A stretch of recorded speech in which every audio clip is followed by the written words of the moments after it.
tal? Muy buenas tardes, yo soy Florencia de Rodas y como cada semana recuperamos la memoria noticiosa de ECO, el primer sistema informativo de habla hispana del mundo. Y empezamos con la transmisión especial del 1 de mayo de 1993 bajo la conducción de Francisco Fortuño y Ann Wakefield. El presidente de Estados Unidos, George Bush, tranquilizaba a trabajadores y sindicatos sobre el Tratado de Libre Comercio con México, descartando efectos negativos. En Moscú, con motivo del Día del Trabajo, por primera vez marchaban ante Mikhail Gorbachev los sindicatos independientes del gobierno. En Alemania había protestas en las calles de Berlín por los niveles de desempleo. Irak suavizaba su postura frente a una posible autonomía del Kurdistán, mientras que el líder Saddam Hussein era aclamado en Ramadi. Israel y la Unión Soviética avanzaban en las negociaciones para restablecer sus relaciones diplomáticas. El ejército libanés dominaba a milicias rebeldes en las montañas del norte para acelerar el fin de la guerra civil. Esta es la narración original.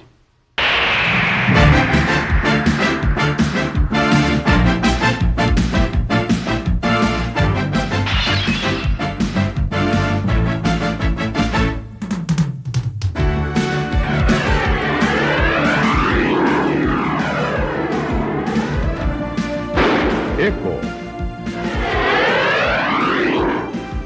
con Francisco Fortuño.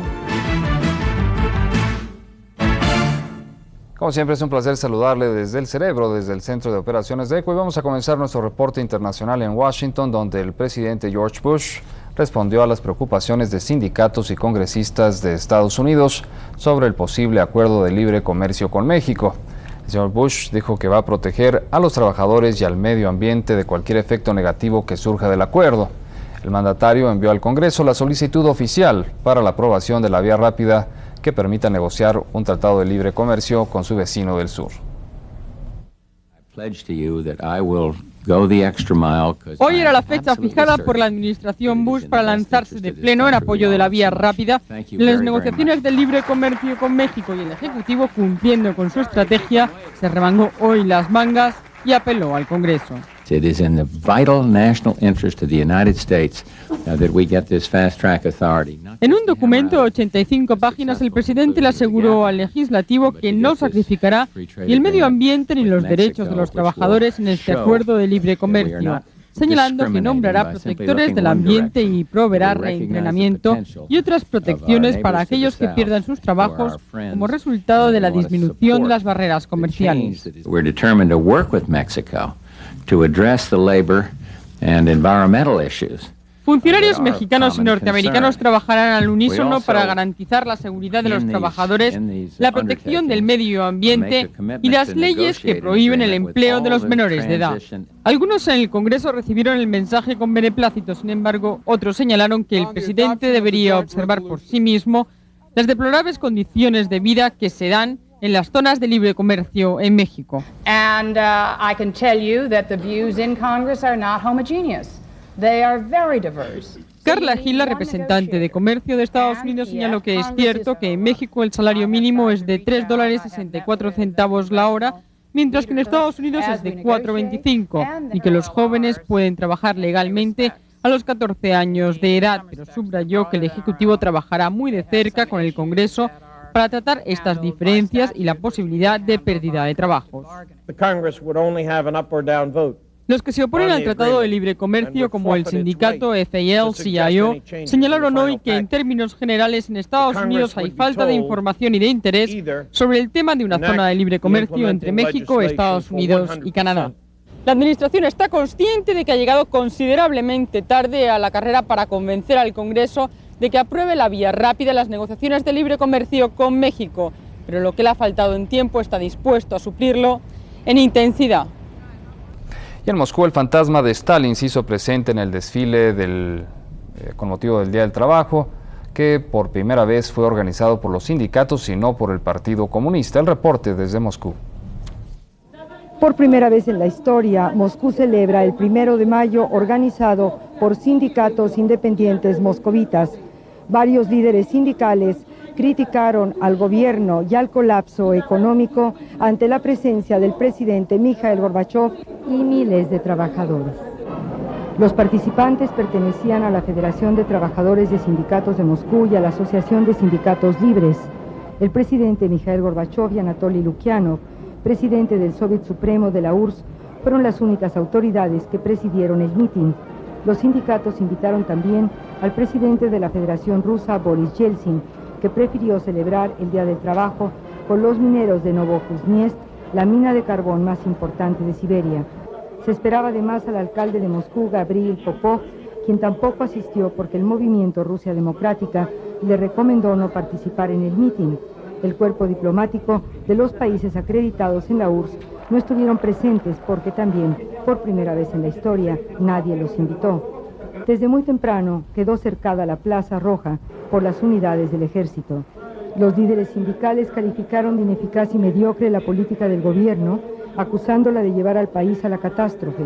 Exigieron la abolición del impuesto del 5%, manifestándose, sin embargo, en contra de las huelgas, afirmando que solo la disciplina y la unidad son la alternativa a la desobediencia civil que conlleva al caos.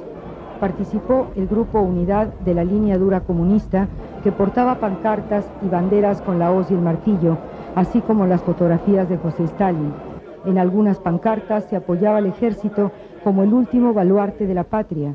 En otras se leía: la paciencia se acabó. Defendemos el leninismo humillado. Demócratas, quiten la mano de Lenin. No a la privatización. La contrarrevolución no pasará. O KGB, incorpórate a la lucha contra la contrarrevolución. Muchas de ellas citaban frases de Federico Engels o Carlos Marx. Muchas otras exigían la renuncia de Gorbachov y de Yeltsin, acusándolos de agentes de la CIA y de representantes de la mafia.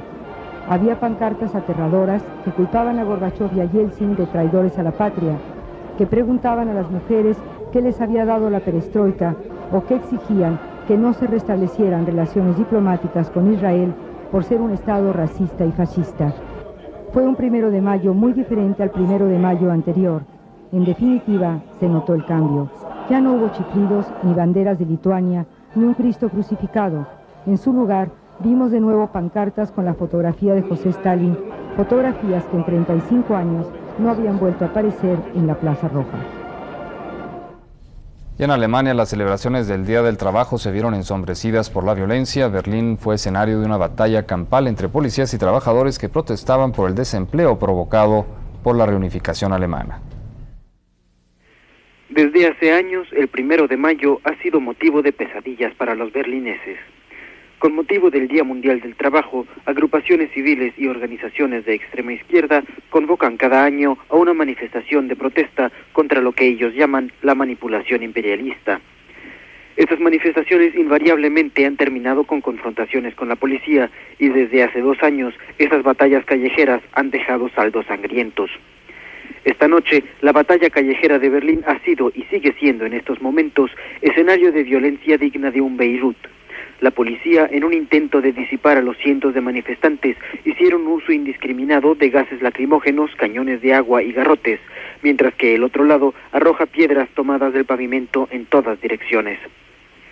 La policía berlinesa está siendo fuertemente criticada por virtualmente todos los sectores de la sociedad citadina, por aparente brutalidad y por haber provocado el inicio de la violencia el día de hoy. El portavoz policíaco dice que aquí se trata de medidas preventivas. El saldo de estas medidas preventivas hasta el momento: más de 200 arrestos, 54 heridos, 6 de ellos en peligro de muerte. En otras noticias, en el norte de Irak, el líder kurdo Jalal Talabani dijo que funcionarios del gobierno de Bagdad aceptaron abolir el gobernante Consejo del Comando de la Revolución y realizar elecciones plurales en 6 meses. El líder kurdo también informó que Hussein aceptó otorgar la amnistía a los prisioneros kurdos y chiitas capturados durante la rebelión en el sur y norte del país. El señor Talabani encabeza la delegación kurda que negocia con Bagdad la autonomía de la región del Kurdistán. El máximo líder iraquí, Saddam Hussein, visitó este miércoles Ramadi, a unos 75 kilómetros de Bagdad, la capital. Hussein, como usted ve, fue aclamado por la multitud y en gesto de poderío disparó su pistola varias veces al aire. En tanto, un vocero, un portavoz del Parlamento de Irak, confirmó en Radio Bagdad que el Consejo de la Revolución pronto será abolido. Esta medida sorpresiva supuestamente va a fortalecer el papel del gabinete y el Parlamento iraquí.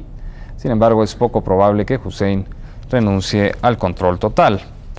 Irak informó a las Naciones Unidas que cuenta con suficiente combustible nuclear como para fabricar una bomba atómica. Sin embargo, expertos internacionales sostuvieron que no es seguro que Bagdad esté en condiciones de fabricar el arma. En una carta enviada a la Agencia Internacional de Energía Atómica, Irak indicó cuáles son sus instalaciones nucleares, así como la cantidad de uranio enriquecido de que aún posee, a pesar de los intensos bombardeos de los aliados.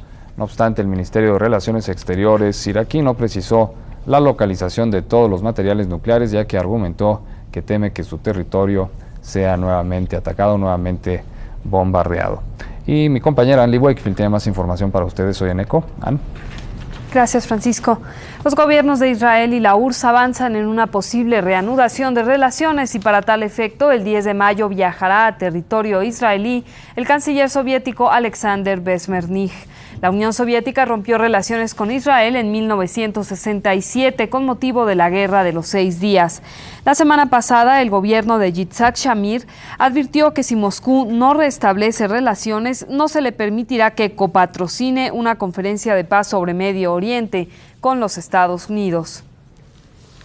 Con el apoyo de artillería, unos 8.000 soldados libaneses pusieron fin a la hegemonía de las milicias al apoderarse de los bastiones de 2 grandes ejércitos clandestinos en las montañas del Líbano. La operación constituyó un paso decisivo para el gobierno prosirio en su campaña por asegurar el fin de la guerra civil que durante 16 años convulsionó al Líbano. Los soldados avanzaron en 5 frentes contra las trincheras de las fuerzas libanesas en el norte de Beirut. Las tropas también irrumpieron en las plazas y en los fuertes del Partido Socialista Progresista Druso, que se encuentra al sudeste de la capital. Tras la toma de esas áreas, casi todo el Líbano quedó bajo control del gobierno de Beirut, con excepción de los campamentos de refugiados palestinos y la zona de seguridad que controla el ejército de Israel en el sur del Líbano. Los residentes drusos y cristianos, cansados de 16 años de tensión y derramamiento de sangre, recibieron a las tropas con muestras de alegría. Los milicianos entregaron todos sus arsenales en el primer minuto de este miércoles. Aumenta la violencia en Corea del Sur. Intensos enfrentamientos callejeros se registraron este miércoles en Seúl, después de que miles de policías bloquearon una marcha de 20.000 estudiantes y obreros que protestaban por la muerte a golpes de un estudiante detenido por las fuerzas del orden. La policía afirmó que fue la peor noche de violencia en lo que va del año y la tercera consecutiva en que los manifestantes se enfrentaron con la policía en protesta por la muerte del universitario. A 50.000 podría ascender el número de muertos por el violento ciclón que azotó Bangladesh la madrugada del martes. Suman miles los desaparecidos y los damnificados. Los sobrevivientes se encuentran en una situación sumamente precaria, según informaron pilotos de los helicópteros en los que se distribuyeron comidas preparadas y otros artículos de primera necesidad. Naves de la Armada y de rescate procuraban llegar hasta islas remotas en la bahía de Bengala, la zona más castigada por olas de hasta 6 metros de altura, causadas por vientos de 233 kilómetros por hora. La violenta tempestad arrasó alrededor de una docena de islas. La República Soviética de Georgia observó este miércoles una jornada de duelo por las víctimas del terremoto registrado hace 2 días y que destruyó aldeas remotas y causó por lo menos 100 muertos. Las autoridades declararon un día de duelo nacional en toda la República de poco más de 5 millones de habitantes. Conmocionados, residentes de la localidad montañosa de Sinaguri describieron la forma en que la vecina comunidad de Kakieti fue arrasada completamente en breves segundos por el sismo, que alcanzó una intensidad de 7.1 grados en la escala de Richter. El temblor fue sentido en 4 regiones montañosas del norte de Georgia, dejando un saldo de edificios destruidos, carreteras averiadas y una población sepultada bajo toneladas de rocas. Helicópteros de rescate hasta hace unas horas continuaban evacuando a cientos de damnificados. La ayuda ha llegado desde varias regiones de la Unión Soviética. Y en las Islas Canarias, el jefe de gobierno español, señor Felipe González, y el canciller alemán, señor Helmut Kohl, coincidieron en que la Comunidad Europea debe acelerar su unificación política y monetaria. Durante más de 4 horas de conversaciones previas al inicio de la 7ª cumbre germano-española, los 2 jefes de Estado señalaron que es importante apoyar las reformas de la Unión Soviética y la realización de una conferencia de paz para el Oriente Medio. Helmut Kohl y Felipe González coincidieron en que las bases de la unificación política y económica de Europa deberán ser formuladas en este mismo año para que los parlamentos de la comunidad las analicen y den su opinión antes de 1993. Los invitamos a continuar con la programación de ECO.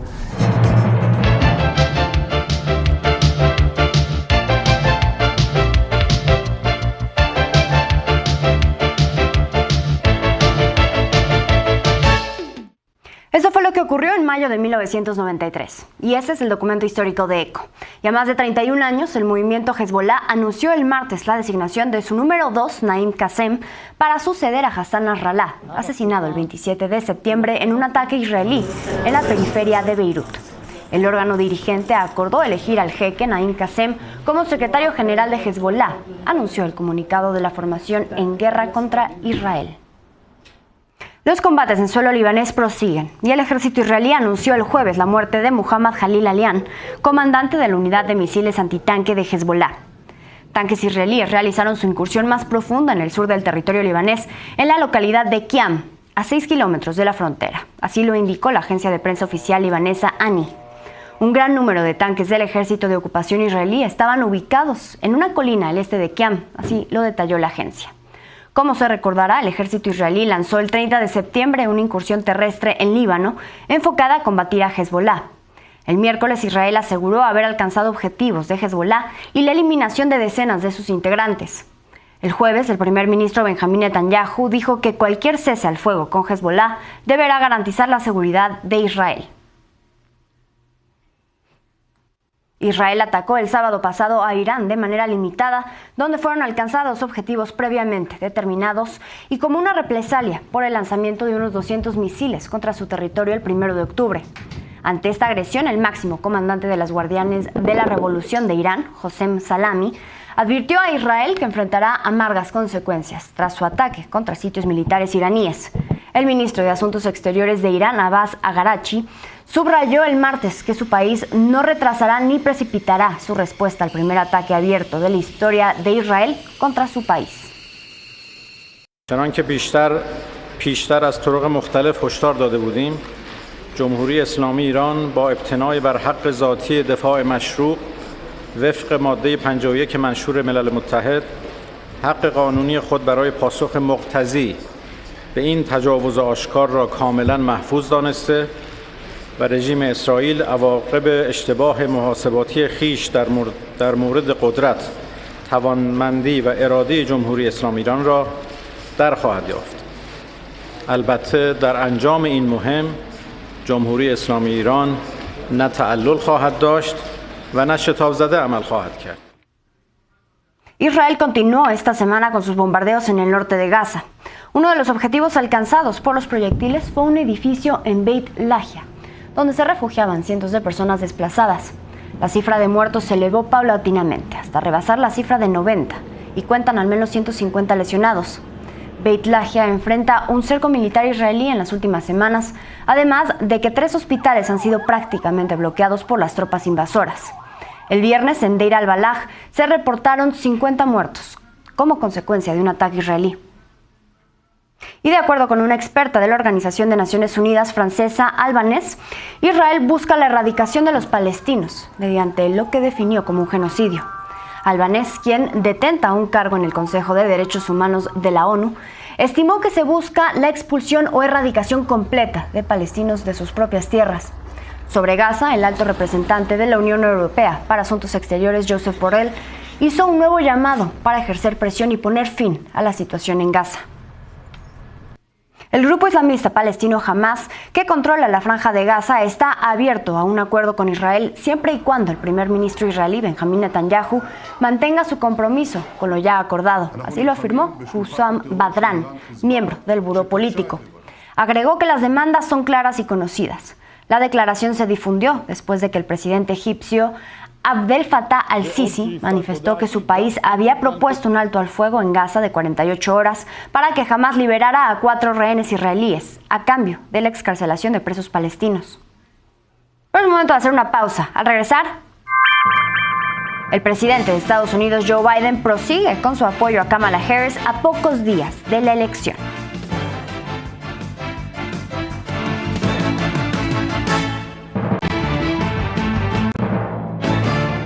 Estamos de regreso y el presidente estadounidense Joe Biden dio el lunes un impulso a la candidatura de la vicepresidenta y candidata demócrata Kamala Harris en la recta final de la campaña, alabando que no solo es lista, sino que también tiene carácter. Biden agregó que es inteligente, es dura, es de fiar. Tiene más experiencia que todo ese tipo contra el que se enfrenta. Y lo más importante, y lo digo sinceramente, desde lo más profundo de mi corazón, tiene carácter. Así lo dijo al conmemorar en la Casa Blanca el Festival Diwali. Harris es de origen indio por parte materna y Biden destacó en su discurso que una de las cosas por las que ambos conectaron fue por el papel que sus respectivas madres desempeñaron en sus vidas. Y Donald Trump, candidato republicano a la presidencia de Estados Unidos, aseguró que su postulación está enfocada en salvar a su país de la destrucción que ha ocasionado el gobierno de Joe Biden y Kamala Harris. Durante una conferencia en Palm Beach, Florida, afirmó que su contrincante demócrata intenta desviar la atención de la crisis migratoria al hablar de Hitler y los nazis.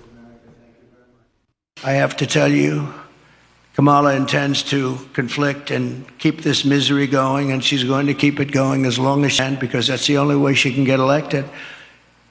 She's going out and only criticizing, talking about Hitler and Nazi, and because her record's horrible. Her borders are the worst in the history of the world. There's never been a border in the world like this. I always say in third world countries, banana republics, they'd fight them away with sticks and stones if they had to. We let them come in, come on in. Knowing in many cases they're murderers, they're drug lords, they're traitors, and so many to our country. If they were involved in our country at all, even that, they're coming back in. People that left because they were traitors are coming back in. Everybody's coming back in. And it's at a level that we've never seen before. Por otro lado, la candidata demócrata a la presidencia de Estados Unidos, Kamala Harris, prosiguió con su campaña. En un mitin celebrado en Washington, D.C. el martes, Harris señaló que Donald Trump es inestable, que está obsesionado con la venganza, consumido por el resentimiento y en busca de un poder sin control. Agregó que es hora de pasar la página. Y un día después del mitin en Washington, insistió en que ella gobernará para todos. Let me be clear, I strongly disagree with any criticism of people based on who they vote for. You heard my speech last night and continuously throughout my career. I believe that the work that I do is about representing all the people, whether they support me or not. And as President of the United States, I will be a president for all Americans, whether you vote for me or not. Y la ofensiva rusa continúa en suelo ucraniano. Hubo un ataque con 100 drones en diversas áreas. En Kherson, los ataques rusos golpearon edificios residenciales, matando a 5 personas e hiriendo a 5 más. Rescatistas buscaron sobrevivientes entre los escombros. El fuego ruso destruyó viviendas y causó la muerte de al menos 4 personas en la zona de Osnoviansky. Los rusos tomaron además 4 localidades en su avance hacia Kurahove y Pokrovsk, 2 de los bastiones ucranianos en la región de Donetsk. Las tropas también llegaron al asentamiento de Yasnaya Poliana. Y esta semana, Ucrania lanzó drones contra la región rusa de Voronezh. El gobernador Alexander Gusev precisó que el ataque afectó a una empresa en el distrito de Aninsk, misma que se incendió pero sin muertos. Otro ataque se registró en el distrito de Novojoperesk sin mayores daños. Y el Servicio Nacional de Inteligencia de Corea del Sur señaló el martes que algunas tropas norcoreanas y oficiales de alto rango desplegados en Rusia podrían estar trasladándose ya al frente de Ucrania. En Estados Unidos, el Pentágono confirmó que el gobierno de Pyongyang ha mandado a unos 10.000 soldados por tren hacia el este de Rusia. La OTAN también sostuvo que hay envío de soldados de Corea del Norte a territorio ruso. El viernes, la canciller norcoreana Choi Son-hui dijo que apoyará a Rusia hasta la victoria, esto durante una visita a Moscú. En medio de la tensión internacional, Corea del Norte lanzó un misil balístico intercontinental en el mar de Japón. El líder Kim Jong-un dijo que con ello demuestra la determinación de contraataque ante una posible agresión externa. Y la Organización de Naciones Unidas advirtió esta semana mediante un informe que las emisiones de gases con efecto invernadero solamente se reducirán en 2.6% para el año 2030, a pesar de que el objetivo fijado había sido de 43%. Si no se garantiza un compromiso para reducir casi a la mitad las emisiones para 2030, el mundo podría enfrentarse a un aumento de la temperatura global de entre 2.6 y 3.1 grados para fines de este siglo. Los planes climáticos avanzaron muy poco y están lejos de responder a las necesidades que impidan que el calentamiento del planeta paralice las economías y provoque la destrucción de miles de millones de vidas. En otros temas, en España, las lluvias torrenciales de esta semana en el sureste del país, generadas por una depresión atmosférica conocida como Dana, provocaron la peor desgracia generada por un fenómeno natural en los últimos 20 años. Las autoridades informaron que han encontrado al menos 200 muertos debido a las inundaciones que destruyeron viviendas y generaron el caos. El rey Felipe VI guardó un minuto de silencio por las víctimas. Y en tanto sigue la búsqueda de personas desaparecidas. Las lluvias provocaron además árboles caídos, inundaciones, clases suspendidas, cierre de puertos y tránsito aéreo, así como líneas de metro colapsadas. Decenas de automóviles fueron arrastrados por la fuerza de las aguas. Se emitió una alerta roja debido a que el mal clima continuará.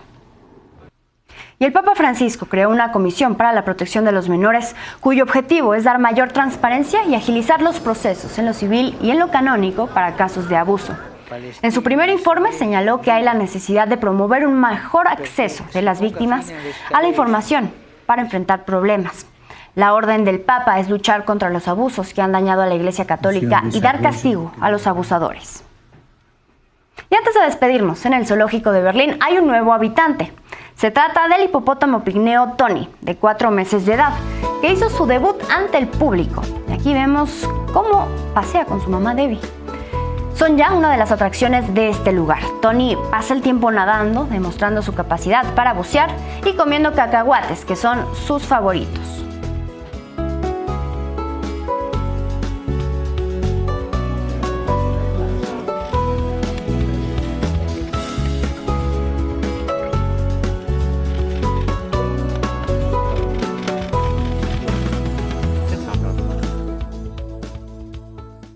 Hasta aquí, una emisión más del Archivo Histórico de ECO y la actualidad de las noticias internacionales. Yo soy Florencia de Rodas y los esperamos la próxima semana.